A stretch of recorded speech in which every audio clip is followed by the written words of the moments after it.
আপনি যাই করেন, আমার কথা শোনেন, আপনি যাই করেন, যত পাপই করেন না কেন, নামাজটা ছাড়েন না। নামাজটাই আপনাকে ইনশাআল্লাহ পাপ থেকে দূরে রাখবেই ইনশাআল্লাহ। যে ব্যক্তি নামাজ পড়ে তার মধ্যে একটা মনের মধ্যে একটা ভয় কাজ করে যে আমি নামাজ পড়লাম, কিভাবে ঘুষ নিব, নামাজটা পড়লাম কেন সুদ খাবো, নামাজ পড়লাম কেন মানুষকে ঠকাবো। তার মনের ভিতর কিন্তু একটা সারা একটা নকিং হবেই। ইন্না সলাতা তানহা আনিল ফাহশাই ওয়াল মুনকার, সালাত আপনাকে সমস্ত অশ্লীল এবং গর্হিত কাজ থেকে বিরত রাখবে ইনশাআল্লাহ। নামাজটা ছাড়েন না, যত পাপ করছেন করেন, আমি বলি নামাজ ছাড়েন না। ইনশাআল্লাহ একদিন নামাজই আপনাকে পাপ থেকে বের করে আনবে ইনশাআল্লাহ।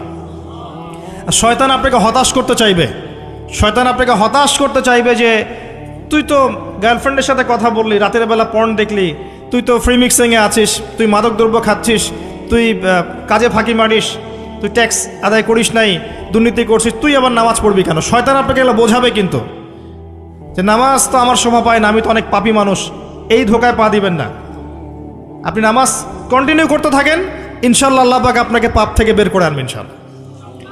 ওই নামাজটা যদি ছেড়ে দেন তাহলে আর কোনো হাতিয়ার বাকি থাকবে না। আর আপনি যত পাপ করেন না কেন মায়ুস হবেন না, মন ছোট করবেন না।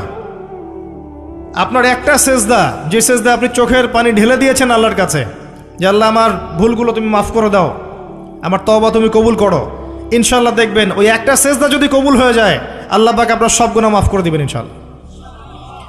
হতাশ হবেন না। শয়তান হতাশ করতে চাইবে মানুষকে, শয়তান মানুষকে হতাশ করতে চাইবে। এমনকি আপনার যদি পাহাড়ের পরিমাণ ঋণ থাকে, ওই ঋণ শোধ করার ব্যবস্থা আল্লাহ পাক করে দিবেন ইনশাআল্লাহ তাআলা। হতাশ হবেন না, নামাজ ছাড়েন না। আর আমি একটা কথা বারবার বলেছি, আবারও বলছি যে চলমান যে 3G 4G নামাজগুলো চলছে এগুলো থেকে নিজেকে দূরে রাখবেন। সব এখন ডিজিটাল, নামাজও ডিজিটাল। দেখা যায় যে 5 মিনিটের মধ্যে 4 রাকাত নামাজ শেষ মাশাআল্লাহ। ইমাম সাহেব যদি 10 মিনিট পড়ায় দেয় তাহলে তো তার চাকরি নট। বোঝেন না এত তারা, আমার সময় নাই, আমরা ব্যস্ত মানুষ, এত সময় লাগে নামাজ পড়তে। ইমাম সাহেবকে বলছে, কমিটি ইমাম সাহেবকে চার্জ করছে, অথচ ইমামের উচিত তাদেরকে চার্জ করা। উল্টে গেছে এখন আর কি। ওইদিকে আসবো আমি। দাসী তার মনিবকে জন্ম দিবে, মানে সমাজের ন্যায় অন্যায় ভালো মন্দ হক বাতিলের মানদণ্ড উল্টে যাবে। দাসী কখনো মনিবকে জন্ম দেয়? মানদণ্ড উল্টে যাবে। আসেন রিল্যাক্সে নামাজ পড়বেন ইনশাআল্লাহ। আল্লাহ পাক তৌফিক দান করুন। নামাজের মধ্যে যা পড়ছেন এটাকে বোঝার চেষ্টা করতে হবে অর্থটা, তখন দেখবেন নামাজে মনোযোগ বাড়বে ইনশাআল্লাহ। তার আগে অজুটাকে ভালো করে করবেন, তাড়াহুড়া করে অজু করবেন না, রিল্যাক্সে অজু করেন। অজুর অঙ্গগুলোকে সুন্দর করে ধন। অজু পরিষ্কার হয় না, এই জন্য নামাজে মনোযোগ থাকে না। আর একটা বদভ্যাস আমারও আছে, আপনাদের সবারও আছে আমি জানি। অজুতে আমরা যে পরিমাণ পানি খরচ করি, এই পরিমাণ পানি দিয়ে নবী সাল্লাল্লাহু আলাইহি ওয়াসাল্লাম গোসল করতেন। হ্যাঁ, আর আপনার মাথায় যত চুল আছে তার চেয়ে বেশি চুল ছিল নবী সাল্লাল্লাহু আলাইহি ওয়াসাল্লামের মাথায়। আপনার 2-3 জনের মাথায় যত চুল আছে তার চেয়ে বেশি চুল ছিল নবী সাল্লাল্লাহু আলাইহি ওয়াসাল্লামের মাথায়। তারপরেও তিনি অল্প পানি দিয়ে গোসল করে ফেলতেন। আর আমাদের দেখবেন জারিমানের জোর যত বেশি, তার ট্যাপের স্পিড তত বেশি। মসজিদে যাবেন দেখবেন জোরে ট্যাপ ছেড়ে দিয়েছে, অজু করতেছে। একজন মানুষের গোসলের পানি দিয়ে একাই অজু করে ফেল। পানির লেয়ার দিন দিন নেমে যাবে আমাদের এই পাপের কারণে। কুল আরাআইতুম ইন আসবাহা মাউকুম গাওরা, সূরা মুলকের শেষ আয়াত পড়ে দেখেন। বলুন হে নবী, তোমরা যদি কখনো সকালে উঠে দেখো যে পানির স্তর সব নিচে নেমে গেছে, পানি নাই, ফামা ইয়াতিকুম বিমাইন মাইন, কোন সেই সত্তা আছে তোমাদেরকে পানি এনে দিবে, প্রবাহমান পানি। দিন দিন ঢাকা শহর সহ বড় বড় যে সিটিগুলো আছে এগুলোর পানির লেয়ার নিচে নেমে যাচ্ছে। আমাদের অপচয়ের কারণে এমন হচ্ছে। প্রচুর পানি আমরা অজুতে অপচয় করি। গোসল দেখবেন শাওয়ার নিচ্ছে, ওই যে আমাদের ডিজিটাল ইয়াজুজ আর মাজুজের বাথরুম যেগুলো আছে, পানি চোষা বাথরুম, মানে 10-20 বালতি পানি দিয়ে শাওয়ার নিয়ে নিবি। হ্যাঁ, আর মহিলা হলে তো কথাই নাই, আরও 10 বালতি এক্সট্রা লাগায়। তো সমস্যা, অজু ঠিক করতে হবে। তারপরে সলাতে মনোযোগ বসবে ইনশাআল্লাহ। আল্লাহ পাক আমাদেরকে সলাত বুঝে আদায় করার তৌফিক দান করুন। মনোযোগ চলে যাবে, যাওয়া আসা করবে, মনোযোগ যাওয়া আসা করবেই, কিন্তু মনোযোগ ধরে রাখার চেষ্টা করতে হবে ইনশাআল্লাহ তাআলা। আল্লাহ পাক যদি ইহসান দান করেন মনোযোগ বাড়বে ইনশাআল্লাহ আযজা ওয়া জাল। আরেকটা টিপস বলবো, সেটা হলো নামাজে সূরাগুলোর মধ্যে ভেরিয়েশন রাখতে হয়। যেমন প্রতিদিন যদি আপনি একই রকম সূরা পড়েন, আমি নিজেও দেখেছি যে আপনি প্রত্যেক ওয়াক্তেই যদি একই সূরা দিয়ে নামাজ পড়ে থাকেন, দেখবেন মনোযোগটা তুলনামূলক কম পাচ্ছেন। তো এক এক রাকাতে যদি আপনি ভেরিয়েশন নিয়ে আসেন, সূরার মধ্যে ভেরিয়েশন বোঝেন তো, বৈচিত্র্য নিয়ে আসেন, আপনি দেখবেন মনোযোগ বাড়বে। খেয়াল করে দেখেন। এবং তাসবিহ তাহলিল যেগুলো করছেন, এগুলোর অর্থটার দিকে যদি ফোকাস করেন, মনোযোগ কিছুটা হলেও বাড়বে। আরেকটা কাজ করলে মনোযোগ বাড়বে, প্রত্যেক সেজদায় দোয়া করতে পারলে। সেজদা করছেন, শুধু সুবহান রাব্বিয়াল আ'লা এতটুকু বলে উঠে যাবেন না, কমপক্ষে একটা দুটো দোয়া করেন সেজদায়, কারণ সেজদায় সবচেয়ে বেশি দোয়া কবুল হয়। আল্লাহ রাসূল সাল্লাল্লাহু আলাইহি ওয়াসাল্লাম বলেছেন, বান্দা সেজদায় আল্লাহর যত কাছে থাকে, অন্য কোনোভাবে বান্দা এত কাছে আসতে পারবে না। এবং এখানে তোমরা বেশি বেশি দোয়া করো। নবী সাল্লাল্লাহু আলাইহি ওয়াসাল্লাম বেশি বেশি দোয়া করতে বলেছেন। দোয়ার জন্যে হুজুর ডেকে এত খাওয়ানোর দরকার নাই, নিজে দোয়া করা শেখেন, নিজের বাবার জন্যে, মায়ের জন্যে, আপনার আত্মীয় স্বজনের জন্য, আপনার নিজের জন্য, আপনার স্ত্রী সন্তানের জন্য, সমাজের জন্য, উম্মার জন্য, দেশের জন্য আপনি দোয়া করতে শেখেন। আপনার একটা প্রয়োজন, এই প্রয়োজনটাকে আমি বুঝতে পারবো, ওই আবেগটা কি আমার আসবে? আপনার যেটা প্রয়োজন, আপনার আবেগ আপনার আসবে। আপনার সন্তান অসুস্থ, আমি কি বুঝবো সেই ফিলিংসটা কেমন? আপনি বুঝবেন সেই ফিলিংসটা কেমন। অতএব নিজে আল্লাহর সাথে সম্পর্ক করেন। আর আপনি নিজেকে এত ছোট কেন মনে করছেন? আপনিও আল্লাহর সেই বান্দা, যে বান্দা আমি, যে বান্দা আর 10 জন মানুষ। আল্লাহ পাক আপনাকেও ভালোবাসেন, আল্লাহ পাক অবশ্যই আপনাকে ভালোবাসেন। জীবনের দীর্ঘ সময় পর্যন্ত আপনি আল্লাহকে ডাকেন নাই, আল্লাহ আপনাকে ফেলে দেয় নাই। আল্লাহ আপনাকে খাওয়ান, এখনো পরান, বাঁচিয়ে রেখেছেন, আল্লাহ নিয়ামত দিয়েছেন। আল্লাহ আপনাকে ভালো না বাসলে এমনি করেন? আল্লাহ পাক অপেক্ষা করছেন কবে খালি আপনি আসবেন আল্লাহর কাছে, এসে বলবেন আস্তাগফিরুল্লাহ ওয়া আতুবু ইলাইহি। আল্লাহ পাক অপেক্ষা করে বসে আছেন আপনার জন্য। আপনি কোথায় যাচ্ছেন? ফাআইনা তাযহাবুন। আল্লাহ পাক বলেছেন ফাআইনা তাযহাবুন, কোথায় যাচ্ছ তোমরা? কোথায় যাচ্ছেন? টাকার পিছনে, বাড়ি গাড়ি, স্ট্যাটাস, স্ত্রী সন্তান, ভোগবিলাসের পিছনে? আল্লাহ অপেক্ষা করছেন আপনার জন্য। আসেন, সেজদা করেন, ওয়াসজুদ ওয়াকতারিব, সেজদা করেন, নিকটবর্তী হন। আল্লাহ আপনার জন্য অপেক্ষা করছেন। যাবেন না আল্লাহর কাছে? আল্লাহ পাক সবাইকে আল্লাহর কাছে ফিরে আসার তৌফিক দান করুন। এটাই হোক আমাদের কাছে আসার গল্প, এটাই হোক আমাদের কিসের গল্প? কাছে আসার গল্প। আমাদের জেনার গল্প দরকার নাই। ওদের কাছে জেনা হচ্ছে কাছে আসার গল্প, যার ব্যাপারে আল্লাহ বলেছেন লা তাকরাবু জিনা, ওর ধারের কাছেও যেও না, আর তারা ওইটাকে বলবে কাছে আসার গল্প।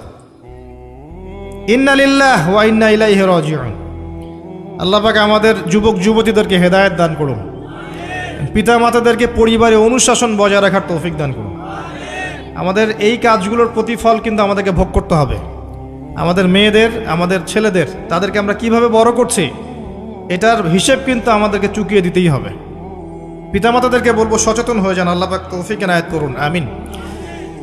আর যারা ওই পথে চলে গেছেন তাদের উদ্দেশ্যে একটা কথা বলবো, সেটা হচ্ছে যে এটা একটা মোহ, একটা ভ্রম। বাস্তবতা হচ্ছে যে আপনাকে প্রতিশ্রুতি দিচ্ছে সে আপনাকে অনেক ভালোবাসে, আদতে সে আপনাকে ভালোবাসে না। আদতে সে আপনার অবস্থানকে ভালোবাসে। আপনি আজ হোক আর কাল হোক এটা বুঝতে পারবেন যে সে আপনাকে ভালোবাসে না, আপনার অবস্থানকে ভালোবাসে। আপনার অবস্থান যদি ভালো থাকে সে আপনাকে ভালোবাসবে, অবস্থান ভালো না থাকলে ভালোবাসবে না। একইভাবে আপনি একটা মেয়ের কাছে যে ভোগবিলাস চাচ্ছেন, একটা ছেলে একটা গায়রে মাহরাম মেয়ের সাথে ফ্রি মিক্সিং করলে তার একটাই উদ্দেশ্য থাকে, সেই মেয়েটাকে ভোগ করা। সুযোগ পেলেই সে মেয়েটাকে ভোগ করে ফেলবে। আর একইভাবে এই মেয়েও দেখবেন আপনার যতটুকু সামর্থ্য আছে, অর্থবিত্ত যা যা আছে, এটাকে সে ইউজ করার চেষ্টা করছে তার স্বার্থে। বাস্তবিক অর্থে দুজন দুজনকে ভালোবাসে না মোটেই, দুজন দুজনের স্বার্থকে ভালোবাসে। ভালোবাসা আল্লাহর পক্ষ থেকে আসে। কখন আসবে? যখন আপনি হালালের উপর থাকবেন, যখন আপনি বিয়ে করবেন হালালভাবে, অচেনা একটা মেয়ের প্রতি দেখবেন আল্লাহ পাক এমন ডিভাইন একটা লাভ দিয়ে দিবেন, ওয়াজআলা বাইনাকুম মাওয়াজ্জাতা ওয়া রাহমা, আল্লাহ পাক তার পক্ষ থেকে উভয়ের মাঝখানে হৃদ্যতা, ভালোবাসা, মহব্বত দান করবেন। বলুন সুবহানাল্লাহ। এটা ডিভাইন, আল্লাহর পক্ষ থেকে আসবে, ঐশ্বরিক। আর বাকিটা হচ্ছে পৈশাচিক, শয়তানি, প্রবৃত্তির দাসত্ব, ভোগবাদী। এগুলো খেয়াল রাখবেন। এতে করে যা হবে, আপনি একবার আপনার ইজ্জত হারায় ফেললে কখনো ফিরে পাবেন না। অদ্ভুত বিষয়, মানে এই বিষয়গুলোকে আমরা কিছু মনেই করি না এখন। আমরা কিন্তু কিছু মনেই করি না, মনে করি এটা একটা মানে সোশ্যাল কালচার, গার্লফ্রেন্ড বয়ফ্রেন্ড থাকবে, একটা সোশ্যাল কালচার। এভাবে যে কত ছেলে কত মেয়ে, লক্ষ লক্ষ কোটি কোটি নিত্যদিন জেনা করছে, আল্লাহ ভালো জানে। আল্লাহ পাক আমাদের যুব সমাজকে হেদায়েত করুন, আমিন। আর যে প্রশান্তির জন্য আপনি তার কাছে যাচ্ছেন, সেটা তার কাছে নাই। প্রশান্তি আছে কোরআনের কাছে, প্রশান্তি আছে নবীর সুন্নায়, প্রশান্তি আছে আল্লাহর জন্য সেজদায়। তার আল্লাহর জন্য আল্লাহকে স্মরণ করে আপনি কাঁদবেন, প্রশান্তি পাবেন। আল্লাহর জন্য কিছু কাজ করবেন, তার দিনের কোনো খেদমত করবেন, প্রশান্তি পাবেন। আল্লাহর কোরআনের 10টা আয়াত মুখস্থ করেন, মনে এমন শান্তি আসবে যেটা আপনি কোথাও পাবেন না। আমি চ্যালেঞ্জ করে বলছি আপনাকে, আপনি আল্লাহর কিতাবের আজকে গিয়ে 5টা আয়াত মুখস্থ করেন, অর্থটা পড়বেন, কয়েকবার চর্চা করেন, মানুষকে শোনান, আপনি মনে এমন একটা প্রশান্তি পাবেন যেটা পৃথিবীর কোনো জায়গায় পাবেন না। এখানে প্রশান্তি এত এত বেশি মাত্রায় আসবে, যার খবর যদি ওই পশ্চিমারা জানতো, তাহলে আমার কলিজায় বোম মেরে উড়িয়ে দিত। কথা বুঝতে পারেন নাই? আল্লাহর পথে চললে যে প্রশান্তিটা পাওয়া যায়, এর খবর যদি ইসলামের শত্রুরা জানতো, তাহলে মুসলিমদের কলিজায় পারমাণবিক বোমা মারত। তারা জানে না কি প্রশান্তি এখানে পাওয়া যায়। আপনি যে প্রশান্তির জন্য এখানে যাচ্ছেন, এটা ওখানে নাই। কোরআনের কাছে আছে, সেজদায় আছে, নামাজে আছে, তাহাজ্জুদে আছে, আল্লাহর জিকিরে আছে। আর নেককার স্ত্রীর কাছে আপনি প্রশান্তি পাবেন। এটা আল্লাহ আপনাকে গিফট দিয়েছেন। আদম আলাইহিস সালামকে আল্লাহ পাক দিয়েছেন না? তার একাকী বোধ হচ্ছিল জান্নাতে, আল্লাহ পাক সঙ্গিনী সৃষ্টি করেছেন। এখানে আপনি প্রশান্তি পাবেন, বাকিগুলো প্রশান্তির উৎস নয়। পরে দেখা যাবে ওখানে ছ্যাঁকা খেয়েছে, খেয়ে তারপরে মাদক সেবন করবে, তারপরে মিউজিকের কাছে যাবে, তারপরে দেখবেন যে পতিতালয়ে যাচ্ছে, তারপরে অহেতুক গুন্ডামি করবে, জীবনটা উচ্ছৃঙ্খল হয়ে গেল। কেউ কেউ আত্মহত্যাও করবে, কারণ হচ্ছে ওই যে শুরুতে একটা মেয়ের সাথে প্রেম করে ছ্যাঁকা খেয়েছে, ওখানে প্রশান্তি খুঁজেছে, শয়তান এদেরকে নিয়ে খেলেছে, এক পর্যায়ে দুজনের জীবন নষ্ট করে ফেলে দিল। আদতে কি হলো, মুসলিম উম্মাহ থেকে 2টা নক্ষত্র ঝরে গেল। হয়তো ওই যুবককে দিয়ে দিনের কোনো খেদমত হতো, এখন আর হলো না। হয়তো ওই যুবক তার যৌবনকালটা ইবাদত করে কাটাতে পারতো, আরও সে ছায়া ছায়া পেত, আর পেল না। শয়তান সাকসিড, শয়তান জিতে গেল। এ হচ্ছে বাস্তবতা। বাস্তবতা বোঝেন, আল্লাহর কাছে ফিরে আসেন, আল্লাহ আপনার অপেক্ষা করছেন। আসবেন না আল্লাহর কাছে? এটাই হোক আল্লাহর কাছে আমাদের কাছে আসার গল্প। আল্লাহ পাক আমাদেরকে তৌফিক দান করুন, আল্লাহুম্মা আমিন। ওই যে হিসনুল মুসলিম একটা বই আছে না, বা কিতাবুজ জিকির, কিতাবুদ দোয়া, আল আসকার, এমন অনেক বই পাওয়া যায়। এই বইগুলো কিনবেন, ওখানে দেখবেন অনেক জিকির আজগার দেওয়া আছে, দৈনন্দিন জিকির আজগার দেওয়া আছে, তাসবিহ তাহলিল দেওয়া আছে, সকাল সন্ধ্যার মাসনুন দোয়াগুলো দেওয়া আছে। এগুলো মুখস্থ করেন, কিছু হলেই হুজুর দোয়া করে দেন, হুজুর ফু দিয়ে দেন, হুজুর পানি পরা দেন। আগে হুজুরের উপর ডিপেন্ডেন্সি কেন? নিজে আল্লাহর কাছে চাওয়া শিখেন। সেজদায় গিয়ে আল্লাহকে বলেন, আল্লাহ আমার অসুস্থ, আমি অসুস্থ, আমাকে শেফা দাও। সেজদায় গিয়ে বলেন, আল্লাহুম্মা আতিনা ফিদ দুনিয়া হাসানা ওয়া ফিল আখিরাতি হাসানা ওয়া কিনা আযাবান নার। হাত উঠান, আল্লাহকে বলেন, আল্লাহ আল্লাহুম্মা আইনি আলা যিকরিকা ওয়া শুকরিকা ওয়া হুসনি ইবাদাতিক। আল্লাহকে বলেন, ইয়া শাফি, ইয়া আল্লাহ, ইয়া রহমান, ইশফিনি, আমাকে শেফা দান করেন। আগে আল্লাহর সাথে কথা বলা শিখেন, তাই না ভাই? তারপরে দোয়া নিবেন, পানি পরাও নিতে পারেন, ঝাড়ফুঁক দিতে পারেন, সেটা আছে বৈধতা অবশ্যই, এটাও ঠিক আছে। কিন্তু আগে আপনি আল্লাহকে চিনতে শিখেন। বেশি বেশি রোজা রেখে ইস্তেগফার করবেন, আল্লাহ পাক তৌফিক দান করেন, আমিন। একটা বইয়ের নাম বলেছে হিসনুল মুসলিম, আল আসকার, কিতাবুদ দোয়া, এরকম অনেকগুলো বই আছে বাজারে। এগুলো কিনে বাসায় মুখস্থ করার চেষ্টা করেন, আল্লাহ পাক তৌফিক এনায়েত করেন, বলি আমিন। কয়টা বললাম? 10টা। 11 নাম্বার, আসলে আমার মার্কিংটা উল্টা পাল্টা তো বুঝতে পারতেছে না, ঠিক আছে? 11 নাম্বার হচ্ছে, শোনেন, 11 নাম্বার হচ্ছে, দেখেন, কোরআন খুলবেন, দেখবেন প্রথমে রোজার প্রসঙ্গ যেখানে আসছে, কুতিবা আলাইকুমুস সিয়াম, সেখানে আগে আসছে সিয়ামের কথা, তারপরে আসছে শাহরুর রমাদান আল্লাযী উনজিলা ফীহিল কোরআন, কোরআনের কথা, তারপরে আবার আসছে ওয়া ইযা সাআলাকা ইবাদি আন্নী ফাইন্নী করিব, দোয়া করার কথা। সুবহানাল্লাহ, কিসের কথা? প্রথমে আসছে রোজা রাখার কথা, তারপরে কোরআনের কথা, তারপরে আল্লাহর কাছে কি করার কথা? দোয়া করার কথা। যখন আমার বান্দারা তোমাকে জিজ্ঞাসা করে, যে আমার সম্পর্কে জিজ্ঞাসা করে, ওয়াইদা সাআলাকা ইবাদি আন্নি, বলো ফাইন্নী করিব, আমি কাছেই আছি, উজিবু দাওয়াতাদ দাঈ ইযা দাআন, দোয়াকারী যখন দোয়া করে আমি তার দোয়া শ্রবণ করি। সুবহানাল্লাহ। ফালিয়াস্তাজিবু লি ওয়াল ইউমিনু বি, আমি তার দোয়া শুনি, অতএব সেও যেন আমার কথা শুনে। সুবহানাল্লাহ। এবং আমার প্রতি ঈমান নিয়ে আসে। তাহলে রোজা রেখে বেশি বেশি কি করব বুঝে ফেলছেন? কি বলেন? দোয়া করবেন। কোরআনের পরে কিসের কথা আসছে? রোজাদারের দোয়া ফেরত দেওয়া হয় না। দোয়া কবুল হওয়ার অন্যতম একটা অস্ত্র হচ্ছে রোজা রেখে দোয়া করা। কেমন করে ফেরত দিবে? আল্লাহর জন্য আমরা না খেয়ে আসি, তাই না? আল্লাহ পাকের মায়া হবে না, দয়া হবে না? আমার বান্দা না খেয়ে আছে, আমার বান্দা পানি ত্যাগ করছে, আমার বান্দা স্ত্রী সহবাস ত্যাগ করছে, হালালগুলো ছেড়ে দিয়েছে আমার জন্যে, তা আমি কেন তার দোয়া? অবশ্যই আল্লাহ পাক উপযুক্ত মনে করলে দোয়া কবুল করবেনই করবেন ইনশাআল্লাহ। দোয়া করার পদ্ধতি জানতে হবে। হারাম খাওয়া যাবে না, শিরিক করা যাবে না, বেদাত করবো না। ইনশাআল্লাহ দোয়া করার আগে আল্লাহর প্রশংসা করব, নবী সাল্লাল্লাহু আলাইহি ওয়াসাল্লামের প্রতি দরুদ পড়ব। ঠিক আছে? দোয়া কবুলের সময়গুলো বেছে বেছে দোয়া করব, ইনশাআল্লাহ দোয়া কবুল হবে। আল্লাহ পাক আমাদেরকে রোজা রাখা অবস্থায় বেশি বেশি দোয়া করার তৌফিক দান করেন। কটা হচ্ছে? 11। 12 নম্বর হচ্ছে রমজান মাসে তারাবির নামাজ জামাতে পড়ব। কি বললাম বলেন? রমজান মাসে সালাতুত তারাবি জামাতে পড়ব। এখন আমি আরো 3টা কথা বাড়াই দিচ্ছি। কেউ হজম করতে পারলে করেন, যদি না করতে পারেন বদহজম হয়ে যায়, কিছু করার নাই। বদহজম যদি হয়ে যায় পরে আমাদের সাথে মাদ্রাসায় এসে বসেন, কিতাবপত্র খুলে দেখাবো, কথা হবে ইনশাআল্লাহ। ঠিক আছে? অনলাইন গরম করার দরকার নাই। রমজান মাসে আমরা তারাবির নামাজ পড়বো ইনশাআল্লাহ জামাতে। কোথায়? জামাতে ইনশাআল্লাহ। 1। 2 নম্বর, তারাবির নামাজ পড়বো 20 রাকাত। কত রাকাত? 20 রাকাত। আর যদি বলেন যে আমি ভাই কম পড়েন আপনি বাসায়, কোনো সমস্যা নাই, আপনি আপনার মতো করে বাসায় পড়েন, কোনো সমস্যা নাই। যদি উমর রাদিয়াল্লাহু আনহু এর উপর আমল করে থাকেন, আমার আমল করতে কোনো সমস্যা নাই। যদি উসমান রাদিয়াল্লাহু আনহু 2 আযান চালু করে থাকেন, তাহলে আমার আমল করতে কোনো সমস্যা নাই। ওই যে হাদিসটা বলেছিলাম প্রথমে, কে নাজাত প্রাপ্ত ফেরকা? মা আনা আলাইহি ওয়া আসহাবি, আমি আর আমার সাহাবীরা যার উপরে আছি। আরেকটা হাদিস কি? আলাইকুম বিসুন্নতি ওয়া সুন্নতি খুলাফায়ে রাশিদিন মাহদিয়িন মিন বাদি, তোমাদের উপর অবধারিত হচ্ছে, ওয়াজিব হচ্ছে আমার সুন্নতকে আঁকড়ে ধরা এবং আমার সাহাবীদের সুন্নতকে আঁকড়ে ধরা। কার কার সুন্নত? আমার সুন্নতকে আঁকড়ে ধরো এবং আমার সাহাবীদের সুন্নতকে আঁকড়ে ধরো, খোলাফায়ে রাশেদার সুন্নতকে আঁকড়ে ধরো, যারা মাহদিয়িন হেদায়েত প্রাপ্ত মিন বাদি, আমার পরে।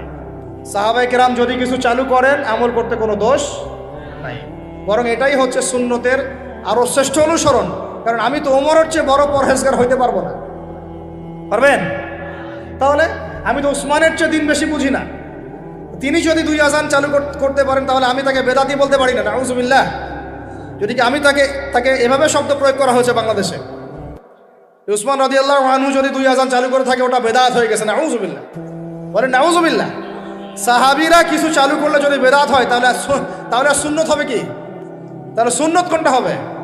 তাহলে এ ব্যক্তি এরকম কথা যদি কেউ বলে থাকে, তাহলে তার উচিত হবে এখনই রুজু করে ফিরে আসা, অহংকার না করা, হঠকারিতা না করা, এখনই ইস্তেগফার করে তওবা করে ফিরে আসা। আল্লাহ মাফ করে দিবেন ইনশাআল্লাহ। আর এর উপর হঠকারিতা থাকে না, ওসমান রাদিয়াল্লাহু আনহু যদি 2 আযান চালু করে থাকে, তিনি ভুল করেছেন, তিনি বেদাত করেছেন, নাউযুবিল্লাহ। বিশ্বাস করেন, সাহাবীদেরকে এভাবে কটাক্ষ করলে, আন্ডারএস্টিমেট করলে, এভাবে কথাবার্তা বলে, শানের খেলাফ কথা বললে ঈমানও চলে যেতে পারে। এখন ভাই বলেছি তারাবির নামাজ জামাতে, খতমে তারাবি চেষ্টা করবো ইনশাআল্লাহ 20 রাকাত পড়ব। আল্লাহ পাক তৌফিক দান করে। কত বললাম ভাই? 12, 7, 3টা, 13, 14, 15। 13 হচ্ছে শেষ রাত্রেও কিছুটা সময় হলেও আল্লাহকে ডাকার চেষ্টা করেন, সুন্নত নফল কিছু পড়ার চেষ্টা করেন, দোয়া করেন, কিছু কোরআন তেলাওয়াত করেন। ওই সময় আল্লাহ পাকের রহমত নেমে আসে। আল্লাহ পাক আহ্বান করতে থাকেন, কে আছো আমার কাছে চাইবা, কে আছো আমাকে ডাকবা, কে আছো আমাকে আমার কাছে কিছু চাইবা, ডাকবা, ক্ষমা প্রার্থনা করবা, আমি তোমাকে ক্ষমা করে দিব, আমি তোমাকে যা চাও তাই দিব, আমি তোমার ডাকে সাড়া দিব। এইভাবে আল্লাহ পাক ফজর পর্যন্ত বলতে থাকে। এটাকে কিয়ামুল লাইল করবেন, তাহাজ্জুদ পড়বেন। এটা তাহাজ্জুদ আপনি পরে, এমন না যে আপনি তারাবি পড়েছেন বলে পরে নামাজ পড়তে পারবেন না, এমনটা কিন্তু বিষয়। আপনি পরেও শেষ রাত্রেও নামাজ পড়তে পারবেন ইনশাআল্লাহ। আল্লাহ পাক তৌফিক দান করেন, আমিন। 13 হয়েছে, 13 শেষ। 14 হচ্ছে ভাই, যদি সামর্থ্য থাকে রমজান মাসে একটা উমরা করে আসে। যদি সামর্থ্য থাকে, সবার তো সামর্থ্য নাই, কিন্তু যদি সামর্থ্য থাকে রমজান মাসে একটা উমরা করে আসতে পারেন। আল্লাহ পাক যারা নিয়াত করেছে উমরা করার, আল্লাহ পাক করার তৌফিক দান করেন। আর যারা আল্লাহর ঘর দেখে নাই, আল্লাহ পাক সবাইকে দেখার তৌফিক দান করেন।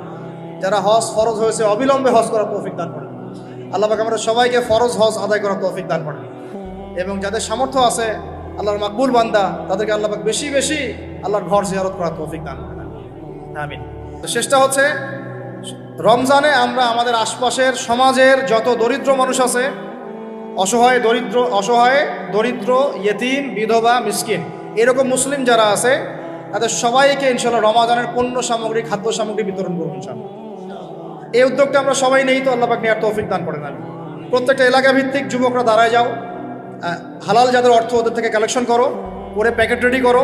এক পাশে রমজানের প্যাকেজ, চাল ডাল ছোলা বুট যা যা হয়, রমজানের প্যাকেজটা করে সমাজের নিম্নবিত্ত, একদম নিম্নবিত্ত, নিম্ন মধ্যবিত্ত, নিম্নবিত্তরা চেয়ে খাইতে পারে, নিম্ন মধ্যবিত্তরা কিন্তু চেয়েও খাইতে পারে না, ওদের গায়ের হতে লাগে, তাই না? তাদের নাম লিস্ট করে করে সবার ঘরে ঘরে পৌঁছে দেওয়ার চেষ্টা করে, আল্লাহ পাক তৌফিক দান করেন।